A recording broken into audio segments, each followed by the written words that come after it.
Bienvenue sur Fleur d'Avocat. Je suis Lila-Louise Maréchaux et dans ce podcast, je vais à la rencontre des avocats bien dans leur robe. Au passage, Fleur d'Avocat, c'est aussi une newsletter que j'envoie chaque dimanche matin. J'y raconte le développement de mes activités et j'y partage aussi de l'expertise, notamment en matière de communication et de marketing. Vous pouvez vous abonner depuis le site fleurdavocat.fr. Place à l'interview, je vous souhaite une bonne écoute. Bonjour Olga Devec. Bonjour ma chère Lila-Louise. Merci d'être mon invitée sur Fleur d'Avocat. Mais avec plaisir, grand plaisir. Tu sais que je te suis depuis épisode numéro 1. Valérie Collin, qu'on salue. Exactement. Donc maintenant c'est un vrai, un physique et je te vois, ça me fait vraiment plaisir de te voir et de partager cette expérience avec toi. Pareillement. Alors Olga, raconte-moi comment et pourquoi tu es devenue avocate, sachant que je sais que ça a été un parcours qui n'est pas classique. Alors tu as utilisé vraiment le bon mot, c'est classique, pas du tout. Pour t'expliquer mon aventure, déjà peut-être la première question en 2 mots, qu'est-ce que je fais ici en France ? En 2 mots, comment je suis arrivée et pour expliquer pourquoi je suis devenue avocate, c'est que ma vie, elle est faite de et si. C'est un peu ma vie, elle est comme ça. C'est une sorte de défi perpétuel. Je me dis, voilà, le premier et si, c'était et si je venais en France. C'est un coup de tête. Et sachant que il faut que tu nous dises d'où tu viens. Tout à fait. Je suis née en ex-URSS, pour être plus précis. Donc c'est moi, ma famille, je suis née à Minsk. C'est capitale de Biélorussie et ma famille elle est partout, c'est-à-dire en Ukraine à Kiev et en Russie à Moscou. Vraiment les 3 anciennes républiques de l'URSS liées dans ma famille. Et tu me dis que tu es venue de Minsk quand tu es arrivée en France. Ok. Une belle histoire à raconter. Je vais essayer d'être bref. Donc, en 2 mots.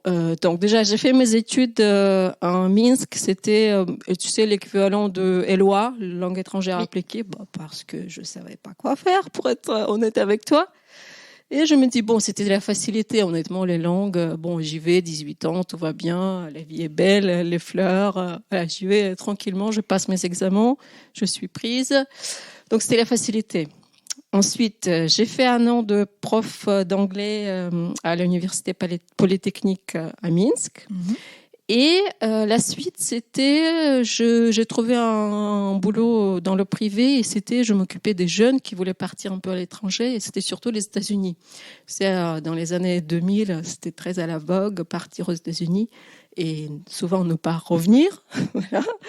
Donc je m'occupais de ce type de programme. Et un jour, je prenais mon déjeuner et donc je surfais sur Internet. Tu prenais ton déjeuner. Qu'est-ce que tu mangeais ? Je mangeais quoi ? Je mangeais un sandwich, bêtement un sandwich. Je travaillais et je me disais je vois, tu vas pas me croire, mais je vois juste un bon banner, tu vois, une publicité avec la Tour Eiffel et puis voilà, Alliance française. Je me dis sympa. Ma deuxième langue est le français. Donc je dis j'ai jamais pratiqué, il faut y aller. Je clique, hop, je remplis le questionnaire et j'oublie. Je dis c'est bon. Voilà. 2 semaines après, je reçois la réponse. Vous êtes prise, venez apprendre le français en France. C'était à Lyon, l'Alliance française. J'appelle ma mère. Allô maman. Écoute, il y a un truc qui se passe là, je ne sais pas. Je pense que je dois y aller. Pourquoi ? Parce que j'ai pas vraiment cherché. Tu vois, c'était pas le but. J'ai cliqué sur une publicité et hop, tac, tac, tac, vous êtes prise. Je vais y aller, donc j'y vais et c'est comme ça que je me suis retrouvée en France. Donc à Lyon. À Lyon. Et alors, il n'y a pas la Tour Eiffel à Lyon ? Non, il n'y a pas la Tour Eiffel. T'as pas été trop déçue ? Non. C'était une très belle ville. C'est une très belle ville.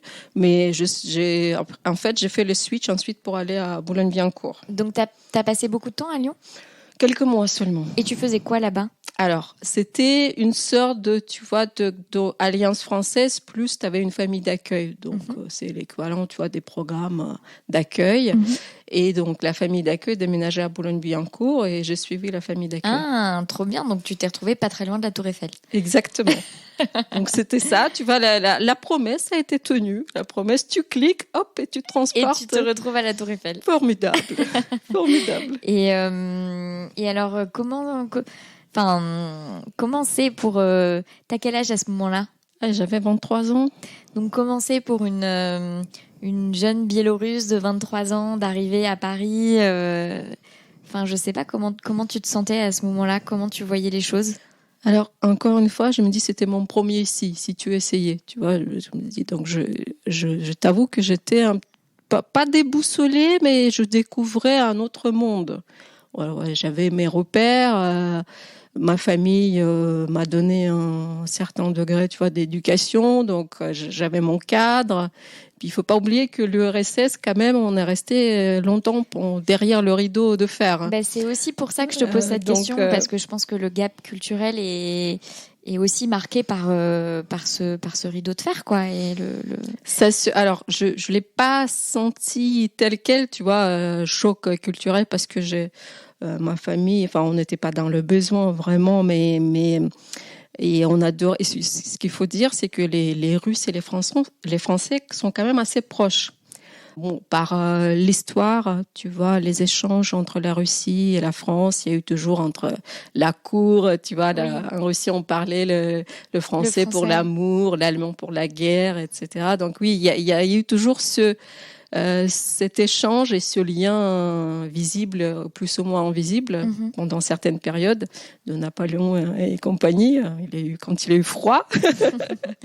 Mais oui, je pense que ce lien, il a toujours existé. C'est pour ça que peut-être intuitivement, j'ai choisi la France, mais je voulais pas aller aux États-Unis.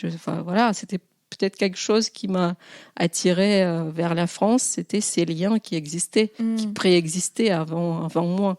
Et comment tu projetais ta vie professionnelle? Tu voulais être enseignante? Pour moi, c'était, tu sais, court terme, c'était déjà 1 année de français et ensuite on verra. Ok.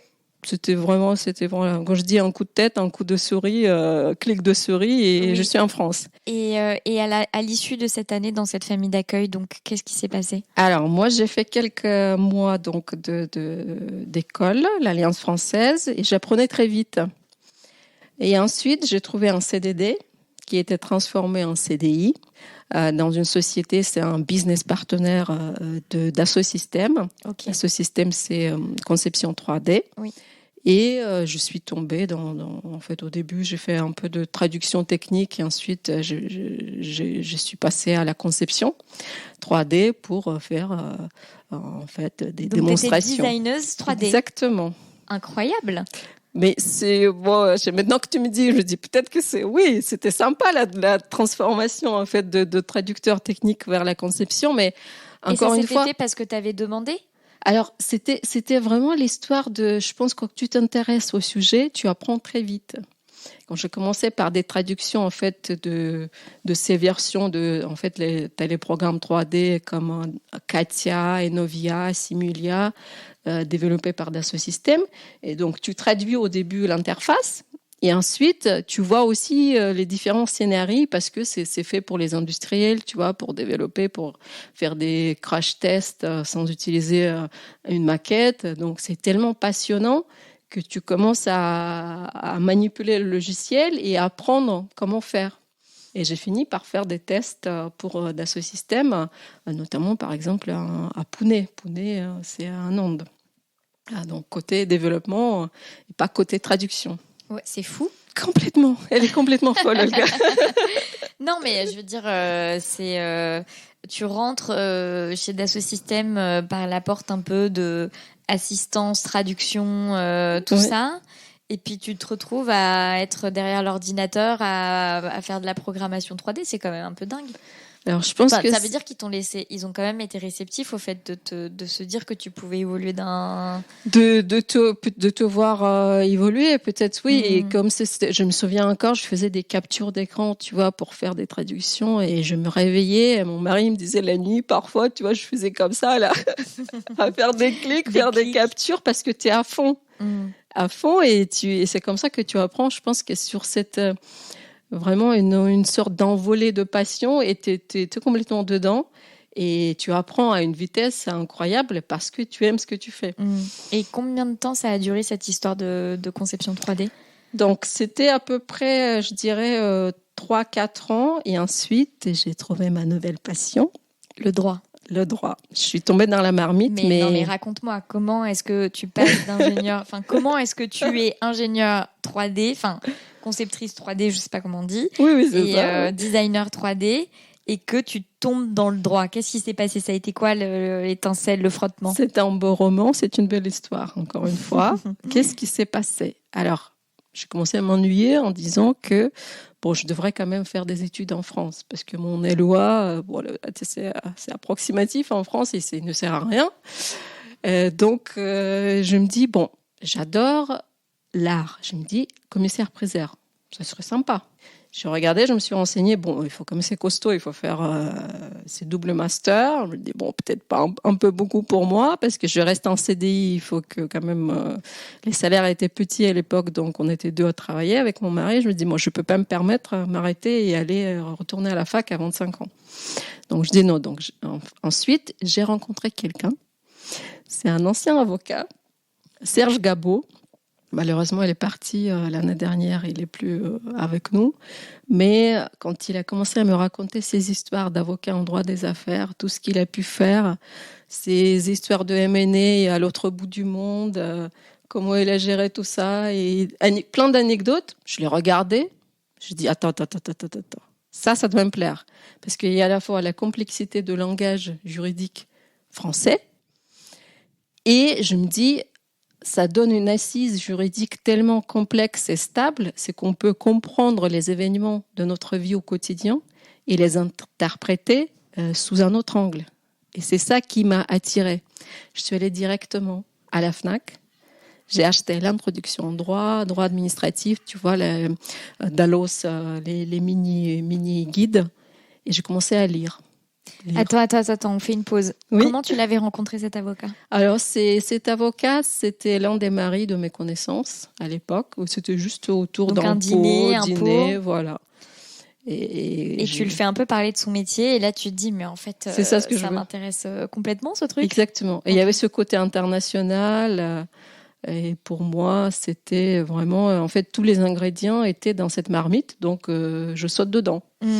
Et donc, tu dis que tu t'achètes plein de bouquins, introduction au droit et plein de choses comme ça. Et qu'est-ce qui se passe à ce moment-là ? Je lis.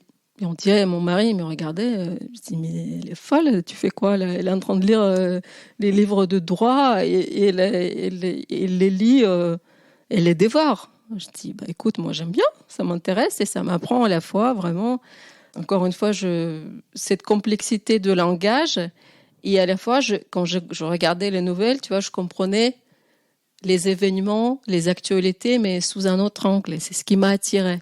Je me dis, tiens, j'ai vraiment envie d'avoir cette assise juridique pour comprendre aussi les événements. Et tu vois, de caresser cette complexité de langage juridique où chaque mot pèse et chaque mot compte. C'est pas anodin de choisir un tel ou un tel mot.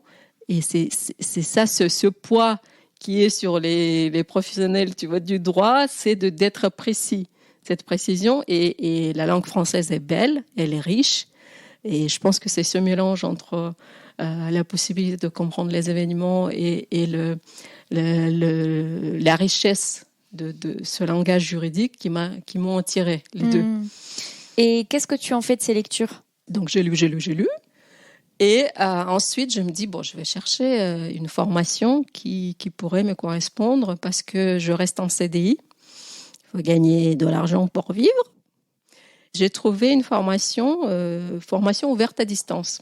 Donc, c'est un peu le mélange, tu sais, entre la formation en présentiel, parce qu'on avait quand même des regroupements sur place à Rennes 1 une fois par mois. Avec la directrice, c'était Madame Barrault, Catherine Barrault. Et en fait, la formule, c'était très bien parce qu'à l'époque, c'était encore quand même assez loin. Tu vois, ils avaient le site internet dédié avec les TD, les cours qui arrivaient sous forme numérique, donc assez moderne. Voilà, avec ce regroupement une fois par mois, ça me convenait très bien. Mais je peux te dire que je dormais pas beaucoup. Et je pense, si tu regardes encore bien, tu vas avoir encore des impressions de code civil qui restent, tu vois, sur mon corps, sur mon visage, sur ma peau. Certaines. Parce que je m'endormais. Tu travailles toute la journée. Et après, t'as quoi? T'as la soirée pour toi et le week-end pour toi aussi, enfin, pour le droit. Parce qu'il fallait quand même rendre les TD et suivre les cours. Et il y avait un camarade de promotion qui m'a fait rire. C'était hallucinant. Et il me dit, mais attends, mais toi, t'es russe. Je dis, oui. Alors, tu fais comment? D'abord, tu traduis tout vers le russe et après, tu apprends. Je dis, mais bien sûr, mon cher camarade. J'ai que ça. J'ai fait que ça. Dans la nuit, je me dis, tiens, je vais me faire une petite traduction et après, j'apprends. Et après, c'est parce qu'après, il faut retraduire vers le français. Bah non, t'apprenais directement en français. Et Madame Barrault, elle est vraiment excellente. Et alors, attends, donc c'était une formation à distance, t'as dû reprendre dès la licence? Alors, ce qu'on a fait, c'est que tu arrives, comme j'ai fait langue étrangère appliquée, donc il y avait quand même un peu de toutes les matières à l'intérieur, et on a passé une sorte de prérequis pour expliquer ce que tu as fait dans ta vie, quels sont tes diplômes, validation, donc en partie. Donc j'ai fait en gros les 2 dernières années par la première année. C'était les 2 dernières années pour licence. Oui. Et ensuite j'ai enchaîné sur M1, Master 1. Ok. Donc quand même plusieurs années. Oui. Donc tu as fait ça pendant 3-4 ans, quoi. Donc c'est fait 2006-2010, ouais. Ouais, 2006, donc 4 ans de cours à distance de droit. Exactement. À dédier tes soirées et tes week-ends à tes études, en plus de ton CDI toujours la conception 3D. Oui. Ok. Et comment ça se passait à la maison? Alors à la maison, c'est ça ce que je veux dire, que j'avais pas encore d'enfants. Donc tu avais un mari. J'avais un mari, qui te trouvait folle parce que tu passais ton temps dans tes bouquins de droit. Complètement folle, mais il avait un peu l'habitude déjà avec mes histoires. Il me dit bon, là au moins il s'ennuie pas. Hein. Donc tu vois, c'était un peu. Mais c'est vrai que parfois c'était pas évident parce que il fallait pas non plus l'abandonner, tu vois. Donc on n'a pas d'enfant certes, mais le mari il est quand même là. Hein. Donc et quand tu t'endors quasiment tous les. En plus, je suis quand même assez perfectionniste. Je pense que de toute façon, il faut s'adapter. Hein. La manière de faire, les TD, tu vois, chaque prof est différent. On avait le droit administratif, c'était pas la même théorie ou même la façon de faire pour la dissertation, pour ces histoires de plans 1, 2, 3, tu vois. Donc, il y a la théorie et la pratique. Donc oui, ça prend du temps pour assimiler et pour sortir quelque chose. Mais ça m'aide vraiment. Je pense que c'est là où tu dis les études, ça sert pas à rien. Parce que ça structure ton cerveau. Et tu es quand même, tu vois tout de suite le problème. Tu te dis, tiens, il y a un problème juridique, ce serait quoi? Et je me dis encore, en étant avocat, maintenant que je réfléchis, de la même façon, je me fais un peu une sorte de brouillon, tu vois, on te dit, je vois le problème et je vois la solution, elle est à peu près comme ça. Mais parce qu'on est aussi formaté pour aller chercher ce problème, la résolution de ce problème. Oui. T'as bien intégré la méthodologie, quoi. Et donc, d'accord, donc 4 ans, tu dis, ce qui a aidé, c'est que t'avais pas d'enfant, donc fallait que tu sacrifice. Voilà, ça fallait que tu t'occupes un petit peu de ton mari, mais c'était pas, t'avais pas en plus à gérer un enfant, quoi. Et à la fin de ces 4 ans? Alors, donc déjà, j'ai fait le switch, j'ai quitté Atis, partenaire de Dassault Systèmes, après ma licence. Et encore une fois, une mission suicidaire, Olga, bravo. Donc j'étais en CDI, je dis, bon, il faut que je m'oriente quand même dans le juridique, parce que je peux pas rester dans la conception et dire, tiens, regardez, j'ai un diplôme juridique qui ne sert à rien, absolument. Oui. Donc j'ai trouvé un CDD, donc j'ai quitté mon CDI pour un CDD chez Thomson. Okay. C'est encore une belle histoire qui commence, qui était à l'époque en procédure de sauvegarde, en restructuration. Et ensuite, mon CDD était transformé en CDI, mais j'avais déjà un pied dans le juridique. Et donc ils t'ont recruté pour aider dans toutes les démarches liées à la restructuration. Ils avaient besoin de... C'était quoi, paralégal, juriste? Alors, au tout début, c'était paralégal les 6 premiers mois. Oui. Et ensuite, je suis passée au corporate. C'était juriste, mais le début de poste, c'était chargé d'actionnariat salarié, puisque c'était une société cotée. Oui. Mais très vite, Carole G, elle est directrice juridique à l'époque, elle m'a confié beaucoup de missions. C'était vraiment, tu vois, comme on dirait expérience scout, tu vois, ou multi-couteau suisse. Oui. où la société en restructuration, tu as tellement de choses à faire et c'est tellement une période importante, mais la plus enrichissante pour un juriste où tu apprends tout. Carve-out dans le monde, vas-y, je te coupe cette société, on transfère les salariés, c'est là où on apprend le plus, c'est dans les situations difficiles. On sortait à 1h du matin, tu vois, avec Carole parfois. Ça me rappelle l'interview de Anne Lapierre, je ne sais pas si tu l'as écoutée, qui est associée chez Norton Rose en énergie, en droit de l'énergie, enfin financement et énergie. Elle a aussi quasiment démarré la profession d'avocat en étant détachée au sein d'une entreprise qui était en pleine restructuration. En l'occurrence, une restructuration après une fusion. Ouais. Et aussi... Voilà, disons 6 mois extrêmement intenses, mais extrêmement formateurs. Et attends, j'ai une question avant de parler de cette expérience comme juriste et que tu nous en dises plus. Est-ce que ça avait été difficile pour toi d'être recruté chez Thomson ? C'est-à-dire, tu viens donc t'as fait LEA, ensuite t'as fait de la traduction. Et tu reclites, quoi. Ensuite, t'as été conceptrice 3D, ce qui n'a absolument rien à voir avec le droit. Tu te formes avec des cours à la maison. Oui. Avec l'obscure université de Rennes. Je m'excuse auprès de tous les Bretons, mais vous voyez ce que je veux dire. Oui, c'est pas... Du point de vue de Paris. Exactement. Et je suis à Paris. Voilà, et tu es à Paris. Comment est-ce que tu as eu l'impression de devoir un peu lutter pour que ton CV soit regardé sérieusement ? Comment ça s'est passé cette époque ? Alors, honnêtement, le recrutement a été fait instantané, quasi instantané. Ok. Je me souviens encore, donc à l'époque on était à Boulogne et Thomson c'était à Boulogne aussi, qui est Alphonse Le Gallo. Oui. Donc je sors de l'entretien, j'ai passé avec mes deux juristes, je sors le temps de rentrer chez moi à pied, j'ai eu un appel en disant que c'était OK. Ok. Donc ça, tu vois, juste pour dire, il y a un exemple, oui, il y a un CV hétéroclite, mais quand en fait, le profil il match et les personnes qui sont en face de toi, ils pensent que nous avons le même langage et que ça va aller très bien entre nous, on n'a pas besoin de trouver des petites failles dans le CV, de dire bon, déjà t'es d'origine russe, bouf, baf, ou déjà t'as même pas encore travaillé en tant que juriste ou paralégal en l'occurrence. Donc non. Et je les remercie encore d'avoir fait confiance, de m'avoir fait confiance et c'était, je pense que c'est encore une fois cette histoire de feeling. Oui. Je sens ou je sens pas ce profil, mais la réponse elle était quasi instantanée, le temps de rentrer chez moi. Qui est-ce qu'on remercie en l'occurrence, tu te souviens ? Aurélie Garec et Steve Rigaud. Bon, merci. Merci. Et donc, tu dis, au bout des 6 mois, le CDD se termine et l'entreprise est restructurée. Elle poursuit son existence. C'est pas une restructuration-liquidation. Ah, c'était le début de la restructuration. C'était le début. Et donc, tu poursuis comme juriste. Et là, c'est pareil. Ça, c'est le fait de te faire évoluer de paralégal à juriste. Ça s'est fait sans difficulté ? C'est Carole G qui m'a repêché au service contrat. Et Carole G, c'est un personnage. Hein. Je te promets, pour moi, c'était un modèle parce que c'est une ancienne avocate. Maintenant, elle est directrice chez Bell Fromagerie, mais elle a géré tous les process de restructuration chez Thomson, qui est devenu Technicolor, et s'est tapé tous les négos, toutes les négociations. Le plus difficile, elle a fait 2 ans et demi, et c'est elle, grâce à elle, je pense que j'ai appris beaucoup de choses parce qu'elle m'a mis sur plusieurs chantiers. Donc, j'ai fait du droit boursier, j'ai fait donc du M&A et j'ai fait la gestion des filiales qui étaient encore à l'époque un peu partout, même en Russie, tu vois. Donc, elle me disait, et en plus c'était un personnage, mais vraiment je l'adore. Si vous la connaissez, bravo, chapeau, tout. Avec un sourire, tout le temps avec un sourire. Il faut appeler l'AMF, mais les filles, on va appeler l'AMF, aucun problème, tu vois. Donc à la fois, elle est sérieuse, elle est appliquée.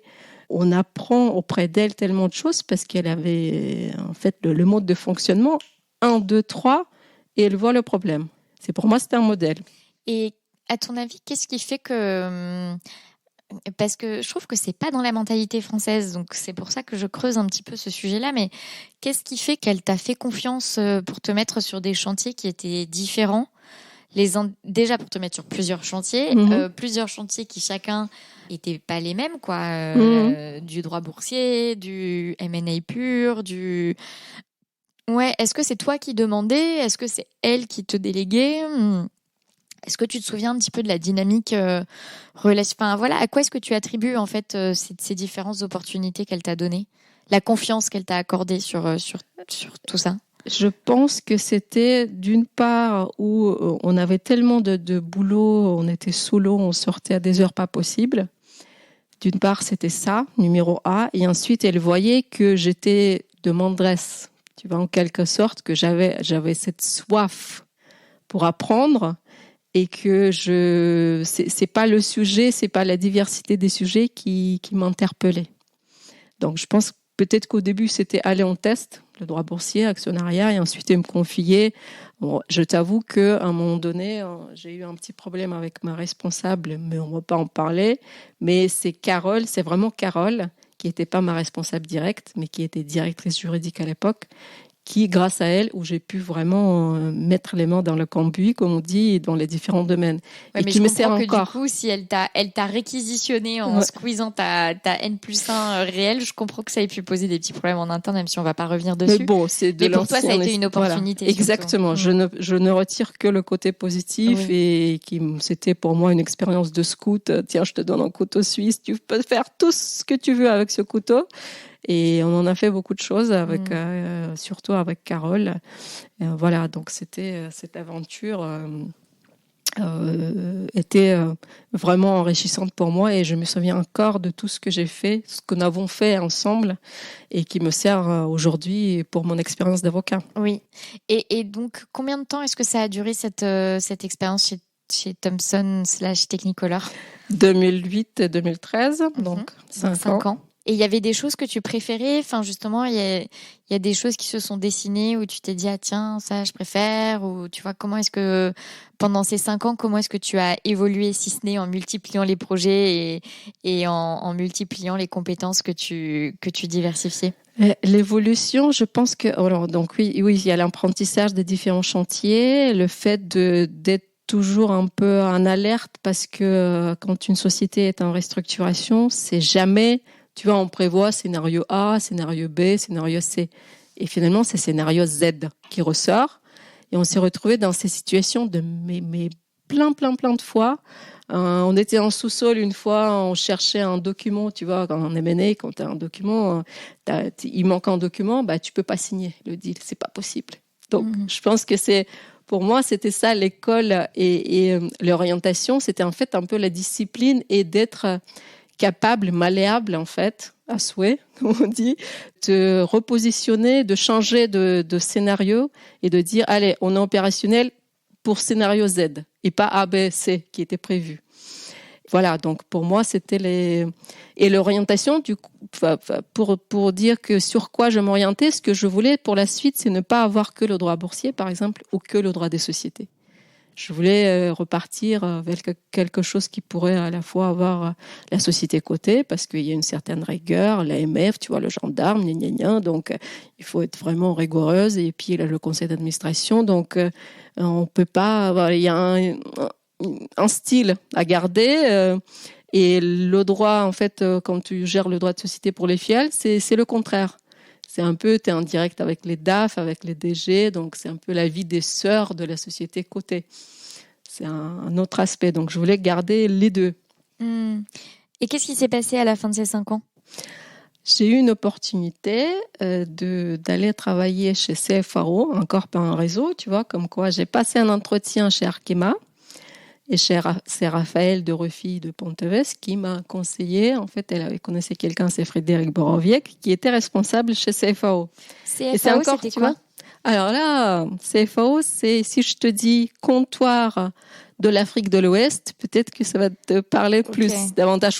Ta grand-mère, tu vois. Ouais, ça aurait parlé à ma grand-mère, voilà, exactement. Ma belle-mère, elle m'a dit, ah oui, je connais. Donc, on est sur les traces de la France coloniale en Afrique de l'Ouest. Exactement. Et du trading, j'imagine. Colonisation, décolonisation. Et en fait, bon, c'est vrai que je connaissais pas du tout CFAO.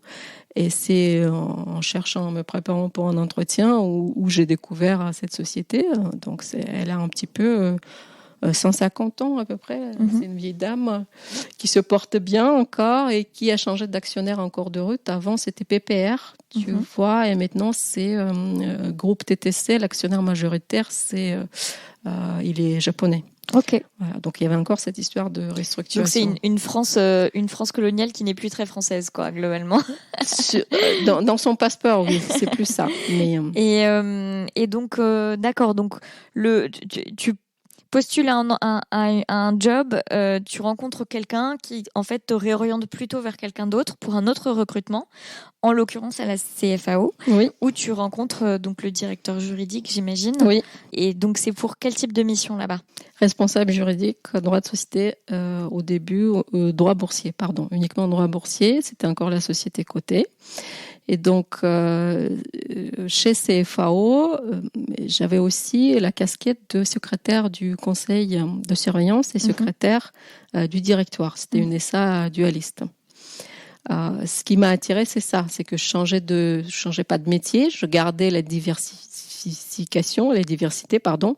et à la fois donc et je rajoutais ma casquette de secrétaire du conseil. En plus, donc, en anglais pour le conseil de surveillance et en français pour le directoire. Okay. C'est ce qui m'a attirée. Ok. Donc, ce qui t'a attiré là-dedans, c'était de pouvoir être à l'intérieur des organes de direction ? Certainement parce que j'étais à proximité, je voyais comment ça se passe, mais je ne voyais pas, tu vois, il y avait un voile secret, confidentiel. Voilà, je voyais pas comment ça se passait de l'intérieur. Oui, ça m'attirait, tout à fait. Mais ça ajoutait encore une couche de confidentialité. Déjà, juriste par défaut, c'est confidentiel, mais être plus près des dieux. Donc, tu vois, c'est pour voir comment ça se passe. Ça demandait encore une fois une rigueur encore plus importante et discipline pour être irréprochable. Ça m'a attiré, tout à fait.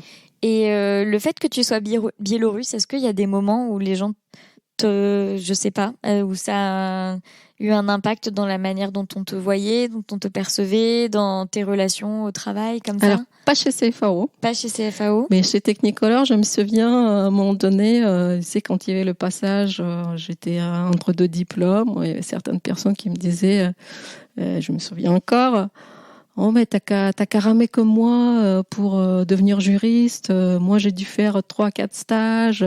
Tu vois, donc c'était pas du tout la majorité, encore une fois. Certaines, je te dis, ces personnes n'étaient pas du tout nombreuses. Ouais. Mais certaines personnes, je sais pas, il y avait cette aigreur, j'ai jamais compris pourquoi. Ce côté comme t'es étrangère, voilà. Faut que tu rames comme. Mais ça m'a renforcé. Ouais. Ça m'a renforcé, ça m'a pas empêché, tu vois, d'avancer. Mais c'est juste, je comprenais pas pourquoi j'ai rien fait. Écoute, toi, t'as ramé, mais moi, si je rame pas, c'était peut-être à toi de ramer pour aller plus vite, je sais pas. Plus tu pédales vite, moi, tu vois. Oui, tu as raison, mais heureusement pour moi, ces personnes n'étaient pas nombreuses. Mais oui, il a eu un petit retour comme ça négatif. Et c'est marrant parce qu'en plus, la CFAO, peut-être que du coup, moi, j'imagine quelque chose de très franco-français et africain, mais du coup, Afrique coloniale, donc Afrique francisée. Je suis désolée si j'emploie des mots pas politiquement corrects parce que là, vraiment, ça dépasse. Mais tu vois, on aurait pu. Moi, je me serais attendue. C'est aussi une déformation au fait qu'on est tout le temps en train d'essayer de chercher de la cohérence dans un parcours. Oui, et donc, on s'attend à ce que quelqu'un de franco-russe, c'est pas international, de russe, aille plutôt vers des entreprises qui soient elles-mêmes franco-russes ou des entreprises françaises avec beaucoup de business en Russie ou inversement des entreprises russes avec des filiales importantes en France.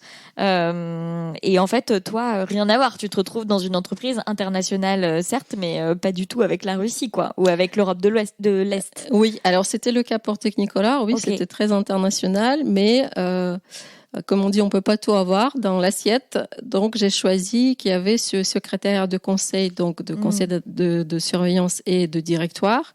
Et il y avait quand même cette histoire un petit peu tentée internationale parce qu'il y avait donc le nouvel actionnaire TTC qui, en fait, c'est japonais et c'est uniquement l'anglais qui devait être utilisé. Donc, pour moi, c'était côté pratique de l'anglais et du français, voilà, en continu.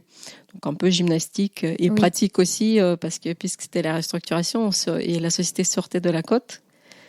Donc, encore, Olga a trouvé un bon chantier d'entraînement de scout et c'était souvent, je me souviens encore, Olivier Marzloff, qui était secrétaire général, mais je faisais des navettes couloirs pour signature des différents documents. Et pour le directoire, je courais dans le couloir, j'ai appris, j'ai fait une technique, ça s'appelle tente quechua. Technique tente quechua. Voilà. Donc, pour moi, ça veut dire que de toute façon, il n'est pas disponible. Donc, je fais quoi? Il y a un problème, je propose solution A, B, C. Donc, j'ai 3 minutes chrono pour exposer mes solutions. Et je dis, il faudrait envisager solution C. Et il regarde pendant ces 3 minutes et il dit, OK, donc solution C. Donc, c'est ma technique tente quechua parce que il faut être efficace en 3 minutes. Ils n'ont pas de temps.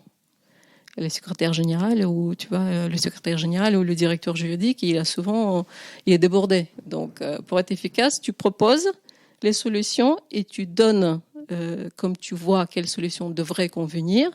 Et dans ce cas, il est content parce qu'il n'a pas à comprendre tous les sujets et d'aller se plonger, tu vois, parce qu'il n'y a pas de temps. Ouais. Voilà. Ok. Et comment la CFAO, tu vas y rester combien de temps? Alors, c'était 3 ans et demi. 3 ans et demi. Et comment ça se passe, ces 3 ans et demi?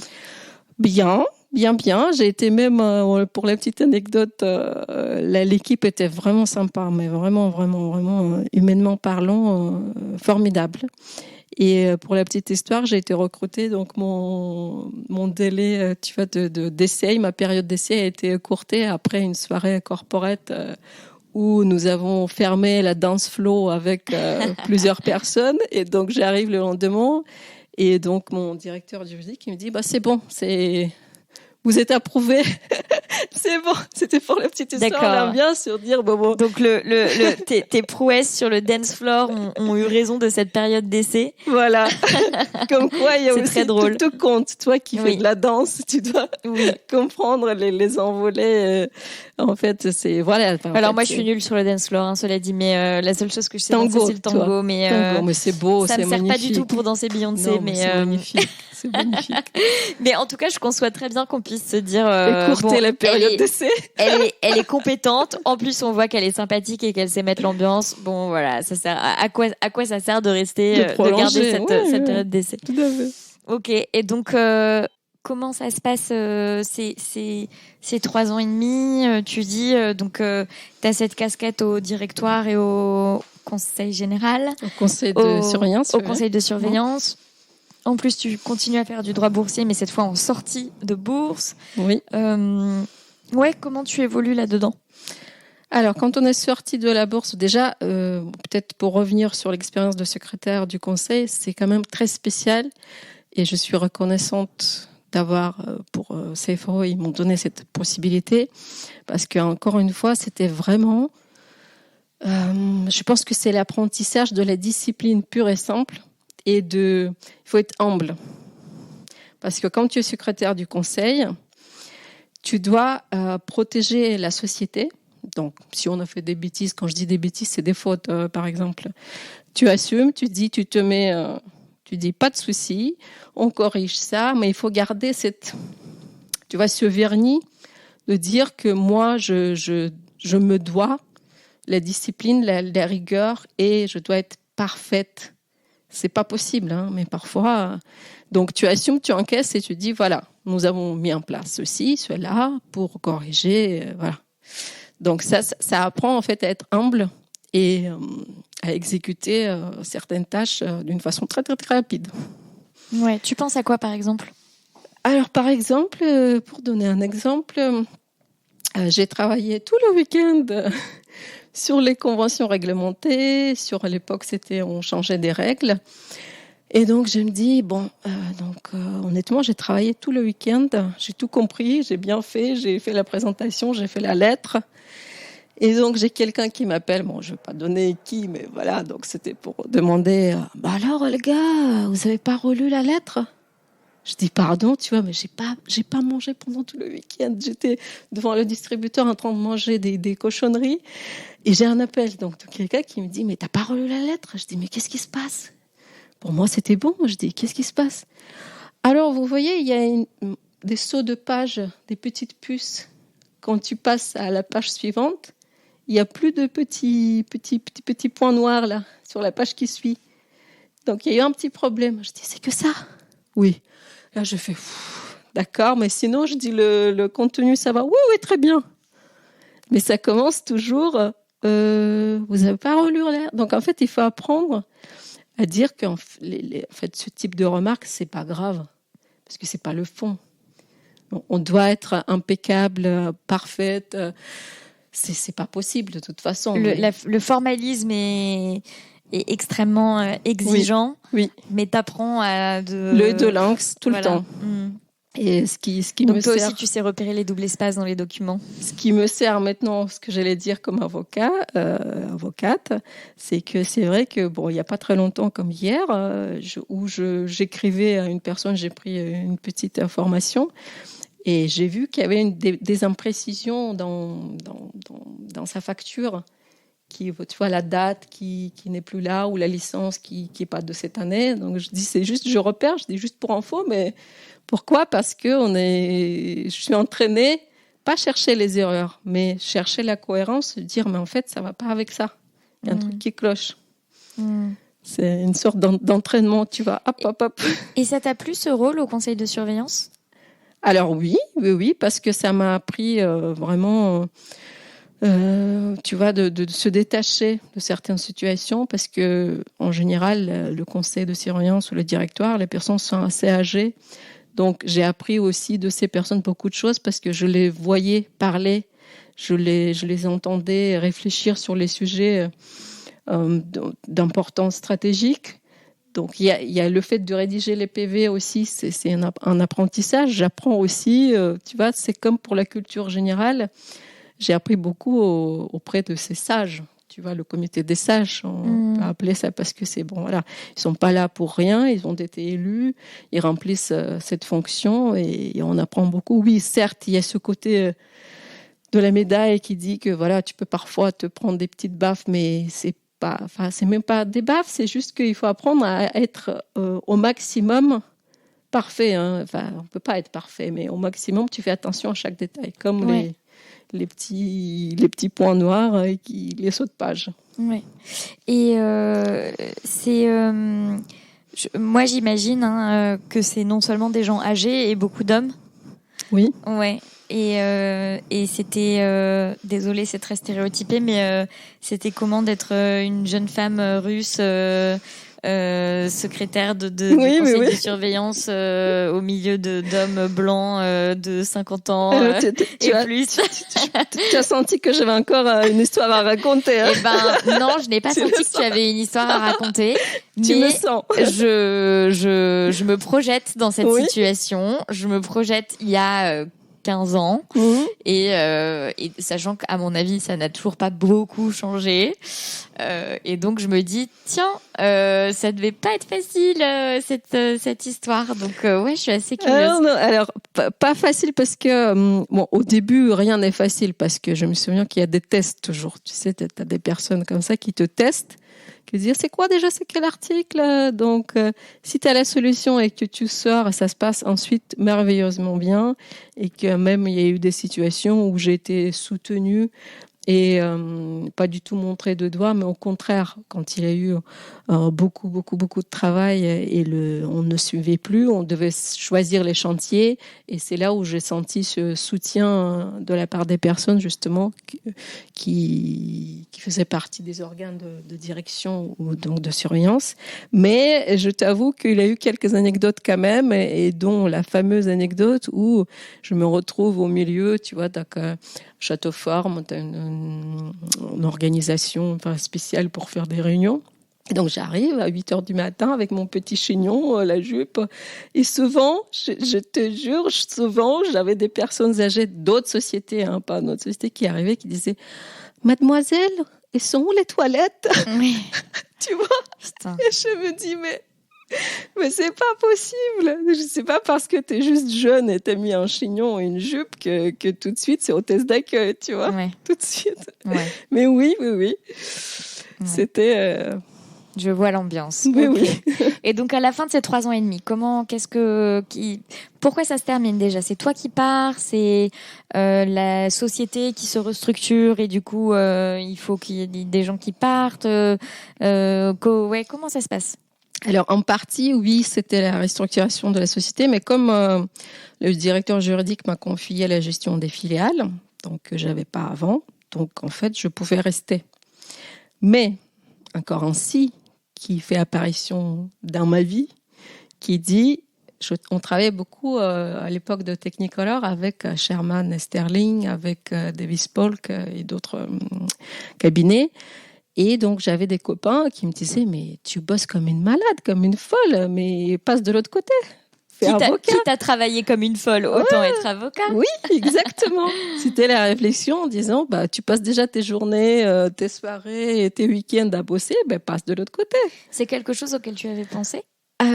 Par curiosité, encore une fois, parce que tu sais, j'avais toujours cette histoire de Serge Gabot dans ma tête. Donc, pour moi, j'étais à mi-parcours. Donc, oui, j'ai fait mes études de droit.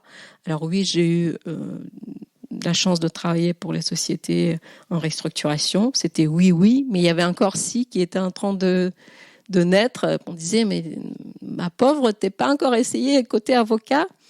Et c'était un petit regret que je devais transformer en projet. Ok.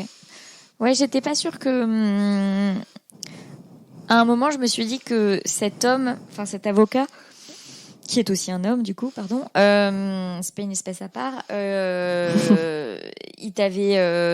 avait allumé l'étincelle du droit. Avocat. Il avait aussi allumé l'étincelle peut-être du droit des affaires, mais que ça aurait pu être une vie que peut-être tu avais en étant in-house, en étant juriste d'entreprise, et que en fait c'était pas tellement le titre avocat, mais que c'était plus ce milieu de corporate M&A, de droit des affaires, et le droit tout simplement comme matière intellectuelle. Mais en fait non, c'est vraiment l'aspect avocat où tu t'étais dit mais en fait c'est ça que je veux faire, et dans le ça il y avait avocat, il y avait pas juste juriste en droit des affaires. Ok, donc c'était un peu tout le temps un projet, et tu avais toujours vu le fait d'être juriste d'entreprise comme quelque chose d'intermédiaire. Je pense que dans ma tête, vu maintenant, tu vois, des années après, je me dis que c'était, voilà, il a semé une petite graine, et le projet, c'était études de droit, ensuite juriste, ensuite avocat, et voilà, pour voir vraiment ce qui m'a, parce que ce qui m'a attiré, c'était son histoire. C'était pas le fait juste de faire le droit, puisque je me suis précipitée pour lire les ouvrages en droit, grâce à son histoire. Donc oui, c'était la continuation logique de cette, en fait, c'était la transformation en fleur du projet. Et donc tu as tes amis de chez Sherman Sterling et Davis Polk qui te disent, mais quitte à travailler comme une dingue, t'as qu'à le faire chez nous.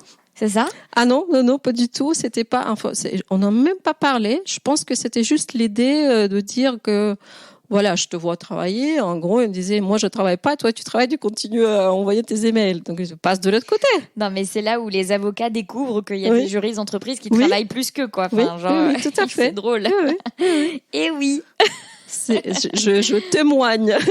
Je témoigne. Exactement. Ok. Mais en fait, ce qui manquait, tu as tout à fait raison. Maintenant, quand je regarde, je me dis que pour moi, c'était, quand je compare pour moi les deux professions, maintenant, je me dis que juriste, pour moi, c'était comme si, tu vois, tu as des artistes peintres qui sont monochromes. Ils utilisent...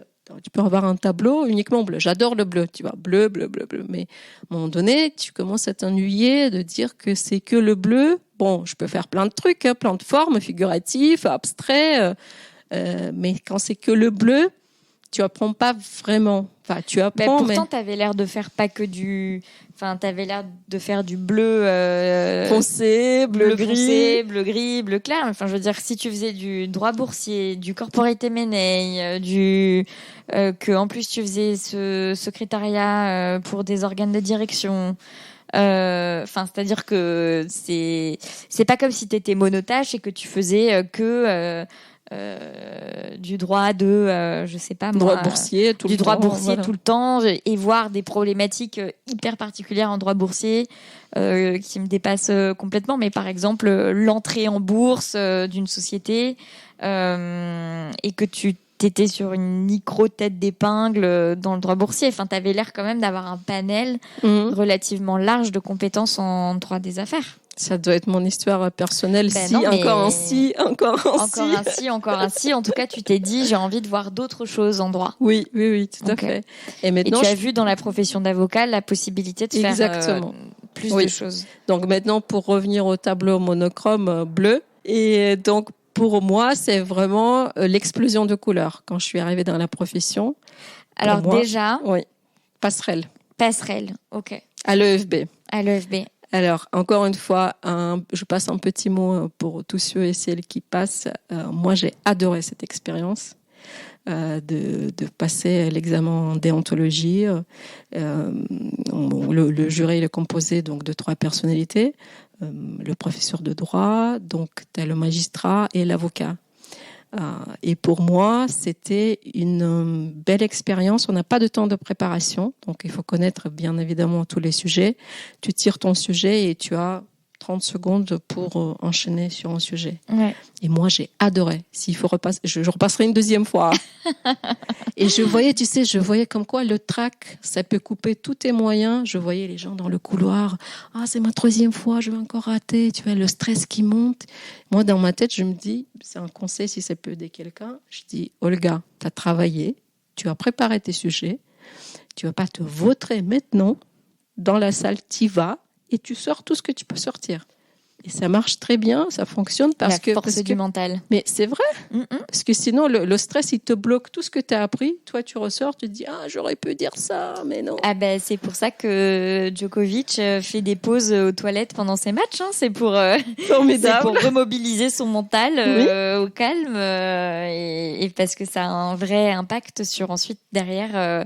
ce que tu es capable de délivrer. Et un petit message personnel pour ceux qui passent là-bas, n'ayez pas peur, non, ils sont les jurés, les membres du jury sont formidables, ça se passe très bien, c'est basé aussi sur la pratique, il y a un peu d'improvisation, certes, c'est pas totalement scolaire parce que voilà, il faut enchaîner tout de suite et présenter quelque chose qui est acceptable, mais il y a beaucoup d'échanges entre les membres du jury et le candidat, pratique, donc moi merci beaucoup. Merci pour mon 14. J'ai eu 14, j'étais ravie.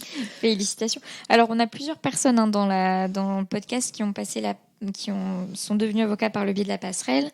Il y a eu Marie-Laure Pichard, qui était juriste en droit des affaires dans un cabinet d'avocats. Oui. Il y a eu Sabine Villermoz, pareil, avocate, juriste dans un cabinet d'affaires, et en juriste, mais cette fois en entreprise, qui est devenue avocate, Isabelle Vigier, qui était juriste dans le secteur du pharma et dispositif médical et qui maintenant est avocate toujours dans le secteur en droit pharmaceutique et dispositif médical. Beaucoup de réglementaires. Et il y en a peut-être, là je pense qu'à ces 3 personnes-là, mais peut-être que j'en oublie. Donc je vous renvoie vers ces épisodes si vous voulez d'autres témoignages, mais en tout cas avec plaisir, qui sont encourageants puisque comme pour toi ça s'est bien passé, elles l'ont eu du premier coup et voilà, et j'ai pas l'impression qu'elles en soient ressorties traumatisées. Non. Je te dis que j'ai envie d'y retourner. J'ai adoré l'expérience. Tu peux repasser, s'il vous plaît. Ouais. Et donc, quand tu intègres la profession d'avocat, tu t'installes c'était pour t'installer à ton compte, c'était donc tout de suite pour t'installer à ton compte. Tout de suite. Okay. Tête brûlée, j'avais pas de clients, j'avais rien du tout. Et t'avais envisagé d'être collaboratrice ou de t'associer dans un cabinet? Non. Pourquoi ? Parce que je me dis déjà j'avais 10 ans d'expérience en droit de société, droit boursier, M&A. J'avais un petit réseau entre nous, donc avocats ou responsables juridiques, directeurs juridiques. Je me dis ça peut donner quelque chose. Et je pense que honnêtement, je voulais pas. C'est pas la question de redescendre, tu sais, de dire que voilà, quand il faut apprendre, j'apprends, il y a pas de souci. Mais je me disais que mon profil, il est tellement atypique que tu vas me caser où? Dans un gros cabinet. Moi, j'avais pas envie de me retaper des stabilos tu vois, avocat junior, Oui. de faire les nuits sans sommeil. Je dis, et tu me positionnes comment? Au sein du cabinet, tu me dis, moi, je viens d'arriver. Certes, j'ai 10 ans d'expérience dans le domaine, mais tu me mets comment et tu expliques comment mon positionnement vis-à-vis des autres au sein d'un grand cabinet. Donc, je pense que ça correspondait pas ni à mes attentes, ni peut-être que je regardais côté associé, comment est-ce qu'ils vont expliquer ou proposer. Enfin, tu vois, c'est tellement atypique pour dire que je vais la caser où, celle-là. Tu vois, ça faisait un peu ça. Ouais. Donc, Mais tu as devais me échangé lancer. quand même avec des gens? J'ai pas vraiment demandé, tu vois, Non. j'ai même pas demandé. Non, donc Non. tu t'es dit en avance, tu t'es dit non, mais en fait, ils vont pas réussir à me trouver une place et tout, mais en vrai, tu sais pas. J'ai même pas Mais- demandé, non, j'ai Ouais. même pas Mais demandé. c'est ce que tu anticipes et c'est ce dont tu Oui. avais peur, en fait. Oui, Ok. je me disais que je me voyais pas, je voyais pas. Bah, tu Où voulais est-ce pas que je vais repartir me de retrouver. trop loin, je comprends. Oui, Ouais. oui. De dire, je me voyais déjà, tu vois, avec des stabilos. Ouais, en train de faire une revue d'articles d'Alloz comme un étudiant, Oui. comme un élève EFB, et tu te disais bon, moi c'est bon, j'ai cette bosse-là, je l'ai roulée, quoi. Oui, et c'est un peu le retour, tu vois. Alors, c'est pas le retour vers le futur, en l'occurrence, mais le retour vraiment vers mes débuts où je faisais mes études de droit, dormais sur le code civil, et je voulais avoir un vrai avancement, quitte à, tu vois, donc tête brûlée, bah allez, j'essaye toute seule. Et qu'est-ce qu'ils en pensaient, justement, ce réseau que tu t'étais constitué et à qui, j'imagine, tu as parlé de ce projet d'installation. Qu'est-ce qu'ils en pensaient, eux? Quels étaient les retours qu'ils t'ont fait sur ce projet d'installation? Moi, je n'ai eu que des encouragements de la part des avocats puisqu'ils me voyaient travailler. Donc, ceux qui me voyaient travailler, c'était positif et c'était pour eux comme la suite de mon parcours et que parce que j'avais cette curiosité de voir comment ça se passait de côté des avocats, comme un peu de l'autre côté du comptoir, tu vois. Donc, aller voir c'est quoi là-bas. Donc, c'était des encouragements, mais je t'avoue que j'ai jamais demandé d'être accueillie au sein d'une telle ou telle structure. Ce que je demandais surtout, c'était des conseils sur la structure, tu vois, sur peut-être sur le positionnement pour des projets, vraiment la théorie, mais pas de dire est-ce que tu as une petite place pour moi. J'ai jamais demandé ça. Ok. Et donc tu t'installes sans Oui. client. Sans client. Au début, que dalle, Et rien alors, du tout. comment tu fais? Alors, je m'installe déjà. Ce qu'il faut relever, quand même, que je suis pas partie juste comme ça, tête brûlée. J'ai fait la rupture conventionnelle. Ouais. Donc tu avais le chômage. Exactement. Mais j'ai préparé quand même mon projet. J'ai fait le tour du marché. J'ai vu mes confrères, mes futurs confrères. Je me suis renseignée sur ce qui est faisable, ce qui est possible. C'est pour cette raison que j'ai créé une société, une SASU. Pour pouvoir héberger une activité connexe au sein de ma société ou ma future société. Et l'activité connexe pour les avocats, maintenant, on peut faire plein de choses. Tu vois, notamment, tu peux même, pour donner des exemples, tu vois, une salle de yoga dans un cabinet de droit de la famille. Et donc, l'ordre a validé cette proposition. Pourquoi ? Parce que c'était en droit de la famille. Donc, le stress, qui dit divorce, dit le stress, qui dit le stress, dit yoga. Voilà, donc ça a été complètement accepté et validé. Donc, pour moi, c'était, je me dis, quitte à s'installer, on peut prévoir quelque chose de plus large, de dire que je pourrais exercer une activité connexe qui serait liée avec mes activités d'avocat. Donc, en fait, le but, c'est de proposer une activité qui est soit pour tes clients futurs ou potentiels, hein, c'est-à-dire que pour tout le monde, c'est-à-dire parce que voilà, la définition elle est tellement large, ou soit pour les confrères. Par exemple, tu as Fleur d'avocat, tu aurais pu avoir J'aurais concept, pu rester avocate. Voilà, et garder ça parce que ouais. c'était pour tes confrères. Oui, c'est mon associé dans l'entreprise Iris et Thémis, donc de diffusion d'offres de recrutement au sein de la profession d'avocat.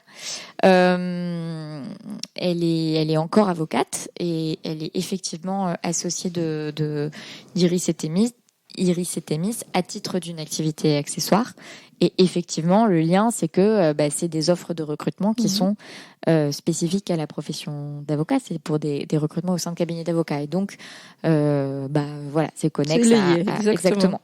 Et donc toi, tu voulais, donc dès le démarrage, tu te disais, je vais vendre des prestations de droit, donc je vais faire mon métier d'avocat, mais tu anticipais que tu allais aussi avoir des activités, une ou des activités accessoires.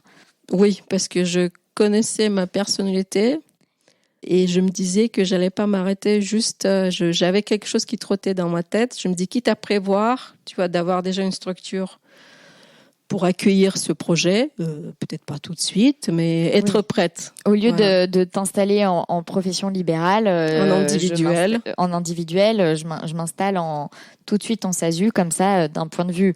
Bon, après, tu fais du droit des affaires, hein, donc je comprends que tu aies anticipé cette question d'un point de vue structuration de ton activité, d'un point de vue strictement juridique. D'accord, mais à ce stade-là, tu savais pas quoi. Tu savais juste, c'est une possibilité. Oui. Je sais qu'à un moment, je me connais un petit peu, donc je sais qu'à un moment, je vais avoir envie d'élargir les horizons. Donc, je me mets tout de suite en SASU, mais tu n'avais pas encore d'idée de ce que tu allais faire comme activité accessoire. Non, pas du tout. Parce que, oui, je ne savais pas du tout, mais je savais qu'il y avait cette possibilité. Donc, je me dis, action, anticipation. Ouais. Pour ne pas avoir prise de tête plus tard. Ouais. Et mais quand même, donc tu bénéficies du chômage, ce qui fait que d'un point de vue financier, c'est quand même une respiration. Oui. Mais comment tu t'y prends du coup pour développer ton activité ? Qu'est-ce que tu fais ? Premièrement, j'ai refait une petite tournée de mes connaissances auprès de mes confrères pour me renseigner sur la profession, sur, je dis pas les tendances dans le milieu, mais comment ça se passe quand tu es un tout petit avocat, tu arrives, tu fais quoi en solo ? Est-ce qu'il y a possibilité de prendre des dossiers ou de faire, tu vois, des substitutions d'audience ? Voilà, donc j'ai vu une vingtaine quand même de personnes. Je me suis enrichie comme ça, donc j'ai absorbé comme une éponge toutes les infos. Et ensuite, tu sais quoi, c'est le réseau personnel et professionnel qui m'amène les premiers clients. Et donc, c'était quoi tes premiers clients ? C'était pour la création d'une SASU. D'une SAS, pardon, pas SASU. D'une SAS. Ok. Voilà. Et ensuite, donc c'était un mois après l'installation, au mois de novembre. Et ensuite, comme je sors du milieu, tu vois, de droit boursier, droit de société, j'ai eu quelques missions de management de transition qui m'ont permis, alors je ne les fais jamais à 100%, c'est-à-dire pas à 100% disponible pour la société, mais par exemple, j'ai fait pour la société RTE et j'ai fait pour ESI Group. Chaque fois, c'est 2, 3, voire 4 jours par semaine en fonction donc, des activités. Et ce qui me permet d'assurer, ça remplit le niveau de trésor, mais en même temps, donc, les autres jours, je travaille avec mes clients et j'essaie d'anticiper. Ça fonctionne plutôt bien. Donc, la suite, si jamais je suis trop débordée, je donne mes dossiers à mes confrères de confiance. Et les dossiers qui viennent à toi comme avocate, donc tu nous as dit que ton premier dossier, c'était la création d'une SAS. Et les autres dossiers que tu traites comme avocate, qu'est-ce que c'est ? Donc, en droit des affaires, donc ça continue. Si c'est les missions de management de transition, c'est droit boursier, droit de société, donc responsable juridique souvent. Et ensuite, j'ai greffé 2 autres domaines. Le droit du travail, parce que je me suis baignée dans ce droit du travail pour les dirigeants en travaillant pour les sociétés cotées. Donc, c'est comme ça que j'ai eu 2 clients qui m'ont fait travailler avec un de mes confrères parce que, je vais pas me lancer dans le droit du travail, tu vois, toute seule, aller vacciner. Moi, je connais tout, je vais au prud'homme et tout, les doigts dans le nez, facile. Non. Mais le fait de maîtriser le droit des affaires, ça aide pour comprendre comment ça fonctionne le droit du travail. Donc, quand je prends les dossiers prud'homme, je les traite pas toute seule tout de suite, mais je les gère avec un confrère qui m'aide sur les parties. Tu vois, par exemple, je suis allée plaider au prud'homme. C'est pas, ça s'apprend. Hein, c'est un autre monde. Mais le fait d'avoir travaillé au sein d'une société, de connaître une société cotée ou une filiale de l'intérieur, les mécanismes, tu vois, quand il y a des scissions et tout est lié. Ça m'a aidé pour m'enchaîner, pour ajouter en fait une casquette complémentaire. C'est le droit du travail qui est complètement lié avec le droit des affaires, oui. Pour moi. Pour ce type de profil dans les entreprises. Oui. Et dirigeants, surtout dirigeants, tu vois, dirigeants des filiales. Par exemple, j'avais des dossiers improbables, un Polonais qui travaille pour une société de droit français, mais à l'étranger. Donc, tu as à la fois t'as 3 nationalités qui sont dans l'histoire. Et donc tu dis il y a eu le droit des affaires et que tu pratiques en partie parce que tu as ces missions de détachement, de management, de transition à temps partiel et que tu as élargi avec d'autres domaines du droit. Tu as évoqué le droit du travail et notamment l'accompagnement de dirigeants, globalement de hauts cadres dirigeants, j'imagine dans leur départ ou dans leur problématique, pour la sortie surtout. Dossier que tu traites en coordination, en coopération avec un confrère ou une consoeur de confiance spécialisée en droit du travail. Est-ce qu'il y a d'autres choses ?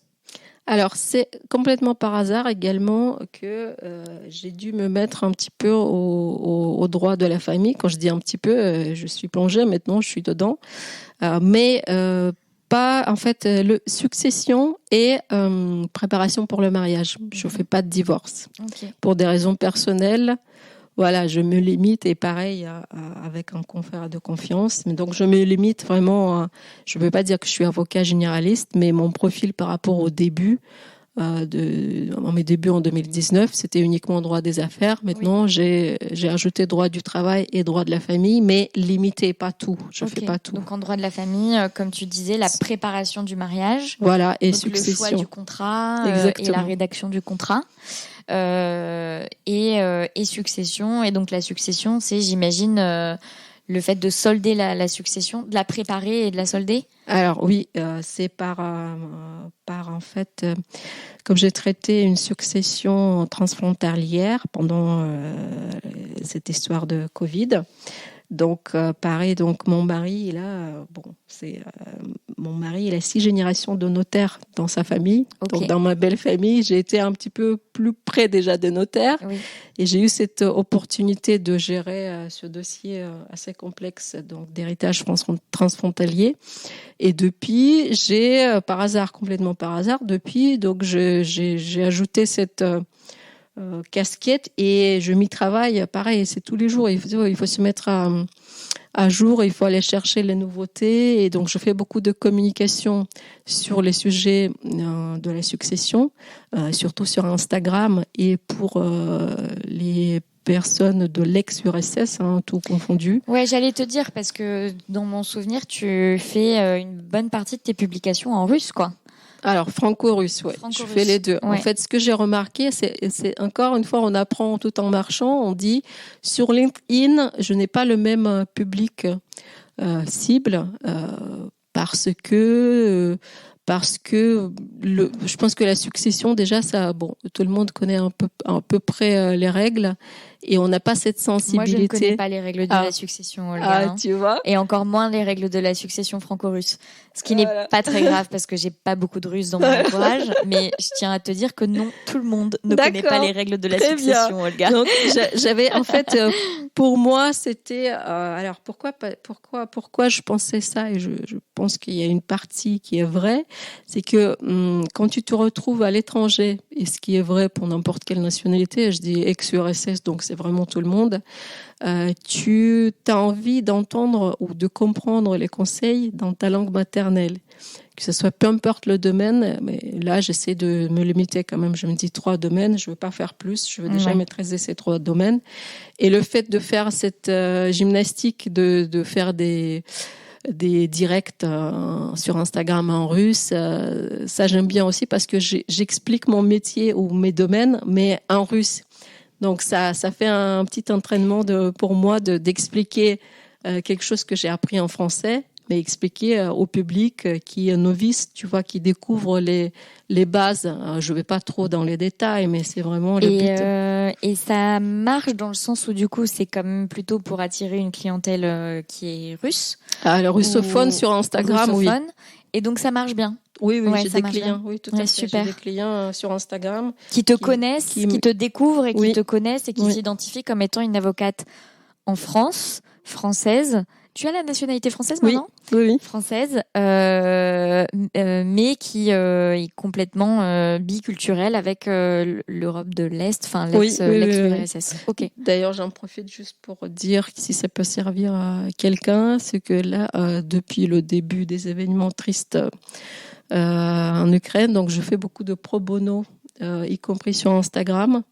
Donc, je reçois les questions tous les jours, donc je réponds, je suis toujours présente. Oui, donc je suis disponible sur Instagram, LinkedIn. Donc, tu fais partie des avocats qui savent comment est-ce qu'on peut aider dans le cadre des événements actuels et se rendre utile quand on est avocat. Oui, y compris. Après, j'ai ma base de données des réponses et si je connais pas les réponses, je le trouverai. Parce qu'encore une fois, j'ai eu beaucoup de demandes, par exemple, pour la régularisation. Moi, je réponds aux questions, c'est pro bono, je donne tout et je me renseigne si jamais j'ai pas de réponse auprès de mes confrères qui sont spécialisés dans le domaine. Mais je prendrai pas ensuite des dossiers pour la régularisation en droit de l'étranger. Non, je le ferai pas. Là, je fais uniquement pour aider les personnes qui en ont besoin. Mais en tout cas, pour revenir au développement de ta clientèle, le fait que tu fasses des publications en russe sur le droit français en russe et donc j'imagine aussi sur la situation de ces personnes russophones et qui ont peut-être une nationalité ukrainienne, russe, biélorusse, ça fait que tu as été identifié par ce public-là pour les accompagner sur des problématiques de droit de la famille. J'imagine que le droit du travail, c'est moins le cas. Le droit du travail, c'est vraiment plus ton réseau de cadres dirigeants. Oui, plus ça, oui. Et éventuellement de droit des affaires pour ceux qui veulent créer des activités. Exactement. Oui. Ok, super intéressant. Donc, finalement, tout est lié, tu vois. Ouais. Et je fais vraiment maintenant la séparation. Donc, j'ai Instagram qui est dédié russophone et LinkedIn en français pour les Français. Donc pareil, les sujets, je mets pas les mêmes sujets, je traite pas des mêmes sujets. Ok. Et ensuite je filtre parce que je reçois beaucoup de questions sur Instagram. Donc et après je m'organise en fonction des sujets, je les regroupe et je donne des réponses. Oui. Et donc ça, c'est pour ton activité juridique. Si on en reste là, tu es satisfaite de ton installation et du développement de ton cabinet ? Complètement. Donc là, ça fait combien de temps ? Donc depuis novembre 2019, bientôt 3 ans. Ah ouais, c'est fou, tiens. Donc ça veut dire que tu as commencé à écouter Fleur d'avocat avant d'être avocate. Oui. Je savais pas, je pensais que tu étais déjà avocate. Et je te dis que je t'ai vu dans le fil des actus, tu vois, le fil. Oui. Je t'ai vu, je me souviens encore la robe à fleurs, tu vois, et c'était numéro 1. Oui. Numéro 1, je suis allée écouter. Donc c'était genre novembre 2018, c'est dingue. Oui. Et donc OK, 2019. Donc je pense que j'étais en train de me dire que je vais passer de l'autre côté. Ouais. Parce que c'était le moment de préparer l'EFP bientôt. Oui, c'était ça. Je suis super touchée que Fleur d'avocat soit née au moment où toi-même tu commençais à développer ce projet et que d'une certaine manière ça t'a accompagné. Et donc 3 ans, 3 ans, bientôt, 2019. Et tu es contente de ce développement d'activité. Est-ce que c'est conforme à ce que tu attendais ? Est-ce que ça dépasse ce que tu attendais ? Comment ça, je pense que ça dépasse. Ça dépasse. Pourquoi ? Parce que c'est là on va revenir à. Ça a ouvert des vannes chez Olga qui étaient fermées quand j'étais responsable juridique parce que je n'avais pas de temps pour faire autre chose. Et donc c'est quoi ces vannes ? Ces vannes, c'est que j'ai repris mes pinceaux, j'ai repris mes crayons et maintenant, ça fait partie de ma vie depuis que je suis devenue avocate, en fait. Donc, je précise que Olga a eu la gentillesse de m'accueillir chez elle pour faire cette interview et que je suis même dans son... Alors, est-ce que c'est ton atelier ? C'est ici que tu peins? Écoute, oui, ça fait comme c'est un peu, ça a plusieurs finalités cette pièce, mais comme tu peux le voir, voilà, entre ton atelier. Ok. Et donc nous sommes entourés de toiles des travaux toutes les couleurs, de toutes les couleurs de Olga.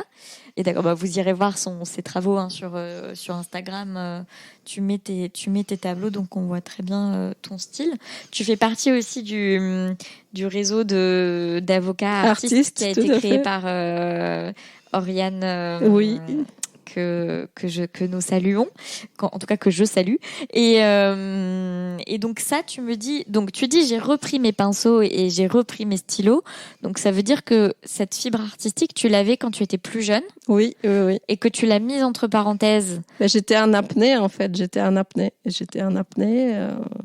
Je ne cultivais pas alors que c'est quelque chose qui est essentiel pour moi. Parce que je disais dans une publication, et c'est vrai que ma mission, c'est tel un pompier, je me jette sur les couleurs et je jette les couleurs sur une toile, parce que ma mission, aussi bête qu'elle peut paraître, c'est sauver une toile vide. Okay. Pour moi, une toile vide, elle ne doit pas exister. Donc j'ai une toile, je jette mes émotions et ça fait du bien. En fait, c'est un peu, tu vois, chacun... C'est ta thérapie. C'est ma thérapie et c'est pas pour rien que ça existe. C'est l'art-thérapie et ça fait vraiment du bien. Oui. Ça... Et donc, toi, tu as repris ça donc en 2019, en même temps que la profession d'avocat? Oui, j'ai commencé par des petits dessins, des BD. Ouais. J'ai fait des BD, dessins au crayon aussi. Donc, j'ai une tablette numérique. Et après le départ de mon père, il y a à peu près 1 an, j'ai découvert pour moi la peinture abstraite aussi. Ok. Et maintenant, c'est le principal de ton travail artistique, l'abstrait? Pour le moment, je suis en phase encore, tu vois, d'essai abstrait, mais je fais de temps en temps quand même quelques crayons, quelques dessins au crayon, et j'ai toujours ma planche pour faire des dessins style comics, tu vois, style BD. Oui. Mais je vais certainement bientôt sortir pour relever l'âge de la justice, tu vois, ou pour trop bien, prix Olivier. Tu connais le prix Olivier de caricature? Non, ils doivent lancer pas. aussi ces prix de Olivier de Bouzy, je crois. Ah oui, donc du cabinet Auguste de Bouzy. Il y a plein d'événements artistiques. Il y a plein d'événements. Et alors, le Palais Salon, cette année, on a eu, tu vois, organisé au barreau de Paris, c'était au Palais de la Justice. Ok. Et justement, tu es donc très connectée à tout ce qui se fait de artistique avec le barreau de Paris et dans la profession d'avocat. Ça a été, pour toi, ça a été un moyen de... Est-ce que c'était une stratégie de réseau? Est-ce que c'était, tu vois, qu'est-ce qui fait que tu t'es autant impliquée dans les instances, dans les choses qui sont liées à l'art, organisées par les instances de la profession d'avocat? Encore une fois, hasard. Je me suis inscrite tu vois, le barreau. On reçoit des emails, des événements, et j'ai vu juste quelques mois après l'entrée dans la profession, j'ai vu un petit message qui disait, voilà, il y a Palais Salon 2019, inscrivez-vous si vous êtes artiste, peintre, photographe, etc. Voilà, c'est comme ça que j'ai dit, je vais y aller parce que ça m'intéresse. Et quand j'ai participé en 2019, ça m'a tellement inspiré, ça m'a tellement enveloppé cette ambiance de l'art. Et quand j'ai vu que il y a quand même 2-3 personnes qui font ça entre 2 dossiers, je voyais un peu, c'était mes confrères, doublement confrères, consoeurs, tu vois, on était liés par... C'était tes âmes sœurs d'avocats artistes. Liés par le droit et par l'art en même temps. Et c'était à chaque fois, tu te délivres entre 2 dossiers, ça te fait du bien. C'est pour ça que j'utilise plein de couleurs, parce qu'en fonction d'humeur et d'humour, c'est pas les mêmes couleurs qui sont utilisées. Oui. Et en plus de ça, donc pareil, hein, tu me l'as offert, donc j'en suis ravie. Tu es paru là dans la revue littéraire du Barreau de Paris. Tu as des pages qui mélangent pour le coup du texte, donc de l'écriture et des planches de BD. Oui, tout à fait. Okay. Trop bien. On mettra toutes les références pour les invités. Et donc ça, c'est activité accessoire. Alors, j'essaie de la transformer. Pour le moment, ce n'est qu'un projet. Mais le but ultime, c'est nous avons signé les statuts d'une association qui s'appelle Dieda. Dieda, c'est grand-père en russe, mais qui peut aussi se décliner quand tu prends les premières lettres. C'est en fait droit entouré de l'art. En quoi ça consiste? Les statuts ont été signés. C'est pour les personnes âgées, aide juridique pour les personnes âgées, et le but est de réunir en fait les artistes et les avocats pro bono autour de l'art. C'est-à-dire, il n'y a pas uniquement les consultations juridiques, mais il y a aussi l'art-thérapie ou les cours de l'art, tu vois, et organisation d'expositions.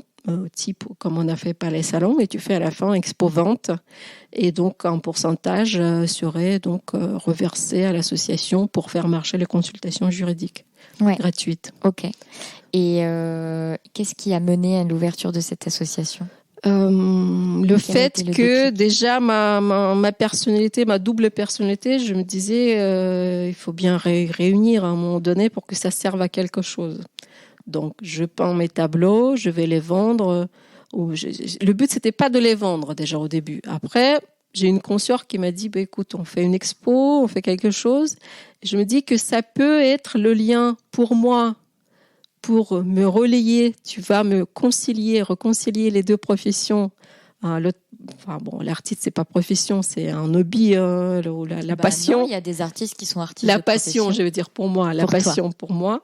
Et de réunir autour des personnes âgées. Pourquoi des personnes âgées? Parce que depuis ma tendre enfance, je sais pas, j'avais une sensibilité envers les personnes âgées, et je me disais un jour, quand je serai grande, je trouverai un moyen pour pouvoir les aider d'une façon ou d'une autre. Je pense que je devais avoir 5 ans à peu près. Et je sais pas, et depuis cet âge-là, je pense que j'ai trouvé maintenant la bonne façon. Maintenant, il faudra mettre tout en place. Pour le moment, on a donc signé les statuts. C'est fait. Il faudra juste déposer les documents à la préfecture et d'enregistrer cette association. Bon, c'est le travail de longue haleine, parce qu'il y a beaucoup de choses. Il faut réunir les artistes, il faut réunir les avocats, il faut mettre en place les consultations gratuites pour les personnes âgées. Donc, je suis consciente que c'est pas pour demain, mais je commence à travailler le sujet. En cours. En cours. Et avec 2 autres personnes, Adeline Kilb et Sylvie Balayé. Et je t'ai vu aussi parler de mandataire d'artiste. Oui. Donc c'est un statut que tu as, c'est un projet. J'ai le statut, oui, tout à fait. J'ai le statut. Okay. Et encore une fois, pour ne pas s'éparpiller, pour dire j'en fais 40, tu vois, chantier. Peut-être que le but de cette association était de réunir mes activités et de servir, parce que le fait d'être mandataire d'artiste, ça peut servir aussi au sein de cette association, puisque mandataire d'artiste, c'est comme je dis pas, c'est pas majordome d'artiste, mais en étant artiste, je peux proposer la protection juridique, la rédaction de contrats pour les artistes qui vont peut-être faire partie ou partenaires, qui seront partenaires de notre association. Donc, pour moi, mis sur papier comme ça, je pense que je vais pouvoir enfin réconcilier toutes mes activités au sein de la même structure et d'être utile à la fois pour la communauté. Ok. Est-ce que la Olga de 23 ans qui quitte la Biélorussie est toujours là? Alors, est-ce qu'elle est toujours là? C'est une bonne question. Est-ce que tu as l'impression... parce que tu as eu une vie, ça a beaucoup changé, quoi. Est-ce qu'elle est toujours là? Et puis, est-ce qu'elle se serait attendue à à devenir juriste dans des grosses entreprises, à des fonctions quand même de responsabilité très importantes. Est-ce qu'elle se serait attendue à devenir avocat? Ouais, je suis curieuse de comment tu perçois ce parcours jusqu'à maintenant. Enfin, en plus, dans un contexte géopolitique, je te parle pas mais en plus, je te parle même pas du contexte géopolitique actuel. Mais tu vois, c'est même avant, oui, bien même sûr. avant, quoi. C'est-à-dire que c'est pas de l'immigration dans le sens où t'as pas fui ton pays ou. Mais tu vois, tu fais quand même partie de cette vague de personnes qui ont quitté l'Europe de l'Est à une période où il y avait quand même des déséquilibres économiques et tout, même si je comprends que tu viens pas d'un milieu défavorisé en Russie. Donc ouais, je suis curieuse de ton regard sur ton propre parcours. C'est rigolo que tu poses cette question parce qu'il y a pas très longtemps, ma mère, elle m'a envoyé quelques photos de ma vie d'étudiante, tu vois, ou quelques photos. Je ne sais pas si en France vous avez cette habitude, mais après la fin de l'année, bal de fin d'année, nous on écrit des petits papiers et on les enterre. C'est le directeur de l'école, tu vois, le principal, je crois en France on appelle ça, et qui prend une petite boîte et qui l'enterre en gros, qui le cache et donc tu écris ce que tu voudrais devenir, qu'est-ce que tu voudrais faire. 10 ans après donc la fin de l'école, donc à 18 ans, 17 ans. J'avais complètement oublié, mais j'ai écrit, je ne sais pas pourquoi, parce qu'à 18 ans, je ne savais pas du tout que j'allais être en France. J'ai écrit que je serais en France. On va savoir pourquoi. Je ne sais pas. Donc quand même, ce clic, cette candidature. 18 ans, c'était, je pensais même pas, tu vois. Bon, c'était Patricia Cage, Gérard Depardieu, oui, c'était des classiques chez nous, tout le monde connaissait, donc la Tour Eiffel et tout. Mais pourquoi j'ai écrit France à 18 ans? Aucune idée. Et aussi un petit clin d'œil, j'ai dessiné la Tour Eiffel, pareil, c'était à l'école, et j'ai écrit Paris sourit.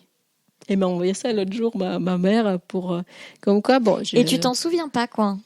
C'est-à-dire pourquoi j'ai mis ça, non? Ouais, et puis même parce que quand tu me parlais de cette candidature un peu par hasard, quand t'as vu passer l'info pour cet échange à Lyon, enfin cet échange pour cette possibilité de vivre en France. Je avec pas l'Alliance, tu dis voilà, je l'ai pas cherché, donc t'avais à la fois une attirance pour la France, mais enfin, t'en avais pas fait des démarches actives jusqu'à ce que t'aies cette information qui te tombe sous le nez? Oui, peut-être que la vie a fait que je devais finalement venir en France sans déployer trop d'efforts. Tu vois, je suis pas à fond pour dire que je n'ai rien fait et ça m'est tombé dessus. Non, manifestement, tu as beaucoup travaillé quand même. Mais je pense que le déclenchement était peut-être aussi parce qu'à un moment donné, il a eu cette opportunité de venir en France, mais que j'ai su transformer en déployant tous mes efforts et grâce aussi, je remercie encore toutes les personnes qui m'ont fait confiance et qui m'ont permis d'évaluer sur mon parcours. Bon, même si j'ai eu quelques personnes désagréables, c'est rien du tout parce que c'est grâce à toutes les autres personnes qui m'ont permis cette évolution rapide, on peut dire entre guillemets, parce que malgré, comme tu dis, l'origine et le fait que j'étais pas à la bonne école, Rennes, oui d'accord, c'est quoi, c'est où déjà? Rennes à distance. Voilà, donc comme quoi c'est quand même, je tiens à dire, et là je porte ma voix aux personnes qui pensent que, bien sûr que c'est important, mais ce qui compte aussi, c'est de voir les bonnes personnes qui te font confiance, et on regarde pas toujours ou pas seulement les diplômes. Il y a aussi un échange. Pour passer un entretien, tu as toujours un échange pour dire, bon, bien sûr, je vais regarder le CV, tu n'as pas le bon diplôme, mais si ça s'est super bien passé entre nous, pourquoi tu veux que je ne te prenne pas? Il y a beaucoup de personnes qui marchent au feeling. Et pour rebondir sur ton deuxième projet, recrutement, Iris et Thémis, je pense que de ce que j'ai compris de ton projet, c'était aussi, il y avait la question de feeling qui était très présente. C'est sûr que on essaye de. En fait, on s'est dit, moi, je me rends compte avec Fleur d'avocat, pour prendre un petit peu de recul, que beaucoup des retours qui me sont faits des auditeurs, c'est que ils ont l'impression de rencontrer l'avocat que j'interviewe par le biais de cette interview. C'est-à-dire que c'est une rencontre virtuelle qui leur donne éventuellement envie de rencontrer ou pas, oui. Mais en tout cas qui leur donne ou pas, mais parfois envie de poursuivre cette discussion, de travailler avec la personne, de prendre un café avec elle, d'entrer en relation, quoi. Et en fait, je pense que c'est cet espace cet espace de parole qui est donné, qui permet à une personnalité de se déployer et qui est déjà un premier filtre sur si on a envie de rencontrer ou pas la personne. Et c'est vrai que dans Iris et Thémis, comme on se dit, quand le candidat, enfin la personne qui cherche du travail, elle a envie de savoir qu'est-ce qu'elle va faire, mais elle a aussi envie de savoir avec qui elle va travailler. Oui. C'est important, la personnalité. Exactement. Et d'une certaine manière, si dès l'offre de recrutement, on peut mettre en valeur, pas dans le sens de glorifier mais on peut déjà dessiner une personnalité, un peu parler de cette personne, de qui elle est, de son parcours, de quelle est sa clientèle, comment elle travaille, quelle est sa philosophie de travail, etc., etc. Mais en fait, déjà ça donne ou pas, comme tu dis, envie de rencontrer la personne. Et finalement, cette première rencontre, plutôt que de la faire autour d'une table, au moment d'un entretien, en fait, autant faire tout de suite, d'une certaine manière, ce filtre. Ce qui fait, je pense, économiser du temps à tout le monde, c'est-à-dire et le candidat et le cabinet, puisque ça sert... voilà. Et puis, finalement, et donner envie plus facilement aux candidats de rejoindre une structure. Pour le coup, ceux qui postulent, ils postulent avec une envie qui est supérieure, peut-être. Et puis pour les cabinets, ça fait des candidatures qui sont plus qualifiées, qui sont de meilleure qualité. Donc effectivement, il y a cette logique de rencontre et de susciter un feeling, peut-être, Donc on espère, et je pense que c'est tout notre travail, et qu'on s'améliorera toujours, parce que ça démarre seulement, mais il faut que nous, on soit aussi assez juste dans la manière dont on dépeint le cabinet et la mission. Donc il faut que nos clients soient aussi assez justes dans la manière dont ils nous parlent d'eux, pour trouver le bon match. Exactement, pour trouver le bon match. S'ils enjolivent la situation, ça ne fera que lier à de la déception plus tard, mais donc, oui, effectivement, il y a cette logique de feeling. Donc c'est pour ça que j'ai vu ce parallèle, c'est que il y a souvent l'histoire de feeling et le courant il passe. S'il passe, on peut fermer les yeux, on peut avancer. Et bien sûr que tu as besoin d'avoir le minimum de diplômes de tel côté. Il y a des préférences. Moi, j'ai pas de problème pour ça, d'être sélectionné ou pas pour diplôme. J'assume totalement. Mais s'il faut montrer tes compétences et passer par-dessus des diplômes, de montrer que tu as d'autres choses, que tu maîtrises d'autres peut-être facettes de ce métier ou de ce domaine, c'est pas forcément que les diplômes qui comptent. Et encore une fois, je vais répéter, la personnalité, ça ne matche pas avec les personnes avec qui tu vas travailler. Ça fait déjà beaucoup de pourcentage de réussite, oui ou non. Quelle est ta dernière joie, Olga ? Alors, ma dernière joie, j'ai un peu tous les jours les joies. Les joies, j'essaie de prendre, c'est ce qui mon père, il m'a appris à profiter de chaque instant de notre vie et de dire que, par exemple, j'ai prévu, la joie d'aujourd'hui, c'était parce que c'est l'anniversaire de ma fille. On va fêter ses 10 ans ensemble. Donc, c'est une joie de profiter de cet instant, une joie de te rencontrer. Tu vois, des mini joies, mais qui sont différentes, mais qui me procurent autant de plaisir que n'importe quel événement, parce que il faut pas qu'on reste, il faut qu'on avance, et que c'est ces petits moments de bonheur, de joie qui font qu'on avance. Et qu'est-ce que tu portes sous ta robe ? À peu près la même chose que tu vois. Pas de basket, pas de basket, robe, souvent talons, mais je me mets pas souvent, s'il faut aller courir, je mettrai pas des talons. Voilà, différence de style, mais quand il faut mettre la robe, je sais pas, comme il disait ton invité, Mohamed, je suis d'accord avec lui qu'il y a une sorte de, je sais pas, est-ce que c'est respect ou est-ce que c'est l'éducation de dire que tu es devant la juridiction, donc je me mets, je me prépare. C'est comme tu vas à une cérémonie à chaque fois. Mohamed Naïd Côté Kassi. solennel. Voilà, Mohamed Naïd Kassi, que je vous invite à écouter. Merci beaucoup, Olga, pour cet échange. Ça me fait très plaisir de t'avoir rencontré en personne et puis de t'avoir interviewé aussi. Merci à toi. Merci beaucoup. Vous avez écouté l'épisode jusqu'au bout, donc j'imagine que ça vous a plu. Pour me remercier et pour aider d'autres personnes comme vous à découvrir le podcast, vous pouvez le partager, vous abonner depuis votre application d'écoute de podcast et laisser un avis et 5 étoiles. Ça fait vraiment la différence au niveau des algorithmes. À la semaine prochaine!